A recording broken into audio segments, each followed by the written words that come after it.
Halo teman-teman, Assalamualaikum warahmatullahi wabarakatuh. Kembali lagi dengan saya Yuli Sumita. Kali ini saya akan membahas tentang senyawa fitokimia, yaitu saponin. Nah, bagi teman-teman pasti pernah dengar kan apa itu saponin?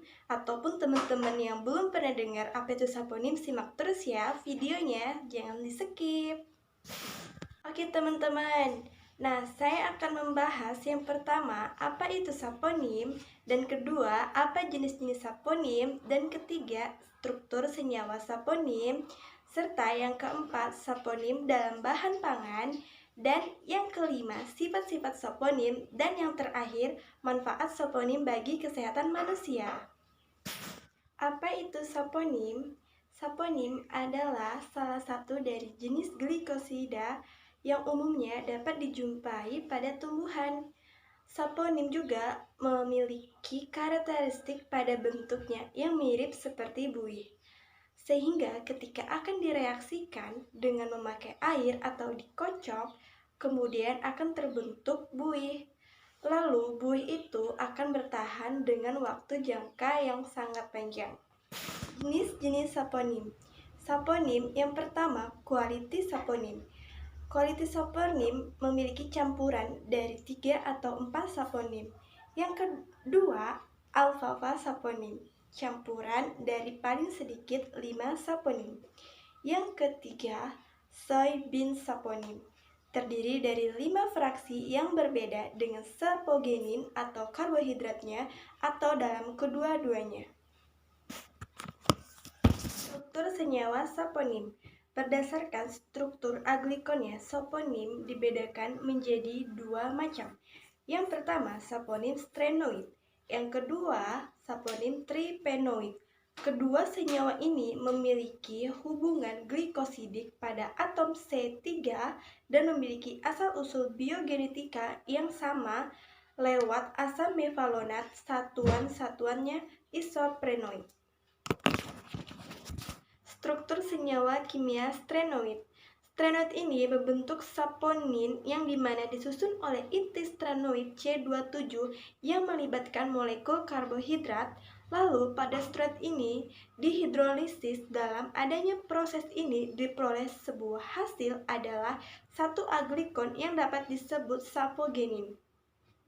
Maka dari tipe saponin ini di mana memiliki sebuah efek adalah anti jamur.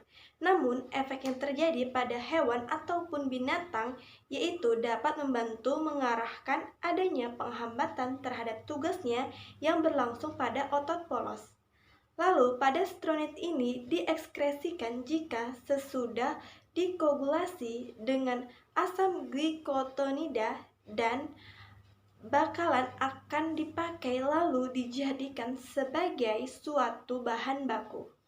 Selanjutnya, senyawa kimia triterpenoid. Triterpenoid adalah yang dimana pada saponim tersusun dari bagian inti tripenoid dan molekul karbohidrat. Nah, selanjutnya dihidrolisis agar bisa menghasilkan suatu aglikon yang dikenal juga dengan sapogenin, dan di mana sapogenin ini adalah salah satu senyawa yang sangat mudah untuk dikristalkan dengan cara melalui estilasi, maka dapat dengan mudah juga dinetralisasikan. Saponim dalam bahan pangan. Nah, saponin ini teman-teman terkandung dalam berbagai macam bahan makanan. Makanan yang mengandung sapogenin adalah yang pertama, kacang-kacangan, yang kedua, organisme laut, dan yang ketiga, anggur merah atau red wine. Nah, seperti gambar yang di samping berikut ini.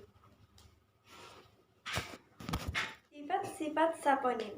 Yang pertama, saponin mempunyai rasa pahit. Yang kedua, larutan air membentuk busa yang stabil. Yang ketiga, menghemolisis eritrosit. Yang keempat, merupakan racun untuk ikan dan amfibi. Yang kelima, membentuk persenyawaan dengan kolesterol dan hidroksiteroid lainnya. Dan yang terakhir, sulit untuk dimurnikan dan diidentifikasikan. Selanjutnya, manfaat saponin bagi kesehatan manusia. Yang pertama, bisa mengurangi resiko meningkatnya kolesterol. Nah, dengan adanya saponin dapat menurunkan resiko meningkatnya kolesterol dalam darah dan juga mencegah kembalinya penyerapan tersebut. Yang kedua, dapat mempersempit jalur resiko kanker. Jadi, hasil dari analisis di mana hasil ini menerangkan bahwa saponin ini memiliki suatu aktivitas adalah anti tumor dan juga antimotogenik dan dapat memperkecil risiko penyebab kanker terutama pada manusia dan juga bisa menolak pertumbuhan sel kanker. Yang ketiga, dapat meningkatkan sistem kekebalan. Maka, di mana pada tumbuhan menghasilkan sumber saponin untuk memindahkan adanya infeksi yang dikarenakan adanya berbagai parasit. Yang keempat, memperkecil tingkat kekeroposan yang terjadi pada tulang. Yang kelima, sebagai antioksidan dan di mana pada setiap bagian non-gula atas saponin memiliki sebuah aktivitas yang bekerja sebagai antioksidan secara langsung. Baiklah teman-teman, cukup sekian dari penjelasan saya mengenai senyawa fitokimia yaitu saponin. Semoga dapat bermanfaat dan menambah pengetahuan teman-teman, dan saya mohon maaf apabila terdapat kesalahan dan kekeliruan dalam mengucap materi tersebut. Saya mohon maaf dan saya akhiri. Wabillahi taufik wal hidayah. Wassalamualaikum warahmatullahi wabarakatuh. See you guys.